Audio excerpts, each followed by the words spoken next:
નમસ્કાર.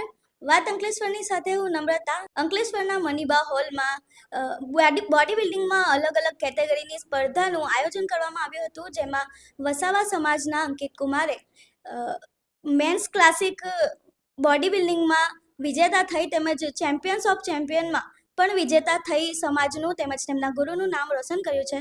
તો તેમની સાથે ચર્ચા કરીશું.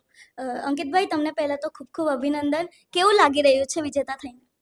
મને ખૂબ સરસ લાગ્યું છે કે આ પાર્ટિસિપેટ કરીને, કે આશા કરું છું કે હજુ આનાથી ઉપરના લેવલ રમી શકું. અને મારા ગુરુનો પણ ખૂબ સપોર્ટ રહ્યો છે, અને મારા મમ્મીનો બી ખૂબ સપોર્ટ રહ્યો છે. આ આ સ્પર્ધા માટે તમે કેટલા ટાઈમથી અને કેવી મહેનત કરી રહ્યા? મારો એમ તો 2 વર્ષ થઈ ગયા છે આ બોડી બિલ્ડિંગ જીમ ચાલુ કરીને. અને આ બોડી બિલ્ડિંગ થવાનું એના કંઈ મહિના પહેલાં અમારે કંઈ કરવાનું હોય છે બોડીમાં. ખાવા પીવામાં કંઈ બંધ કરાવો કે એવું? હા, ખાવાનું થોડું છોડવું પડે છે, એમ ડાયટ પર રહેવું પડે, અને થોડું પાણી છોડવું પડે. આગળ તમે અલગ અલગ સ્પર્ધામાં પાર્ટિસિપેટ કરવા માટે ઈચ્છો છો? હા, ઈચ્છીએ છીએ અમે કે આનાથી થોડા ઉપરના લેવલ રમી શકીએ.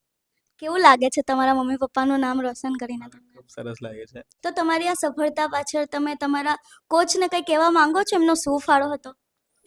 અમારા કોચનું ખૂબ અભિનંદન પાઠવું છું કે એમને મારા પાછળ ખૂબ મહેનત કરી છે, અને મને જે ડાયટ કીધું હતું એ ફોલો કરીને માર્ગદર્શન આપ્યું છે, અને આગળ પણ સપોર્ટ કરતા રહેશે.